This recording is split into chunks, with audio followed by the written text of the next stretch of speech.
Okay guys, good afternoon. Since na naman mo background or gamay nga knowledge sa NetBeans, na ako'y program nga gipadala gi-forward nako sa inyo through email. Gamay nga description sa program is kuan siya project nako ni dati no katong nagmasteral ko. Pangalan niya is X and Y cookbooks.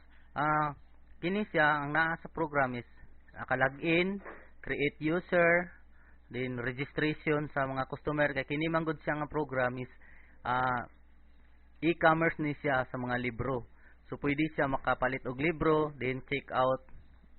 So anyway, i-open lang ninyo ang program, tanawon ninyo. Then napog ko'y gamay nga mga exercises nga inyong buhaton para at least ma-explore ninyo o makita ninyo unsa ang program ana nga program og ang yang source coding niya.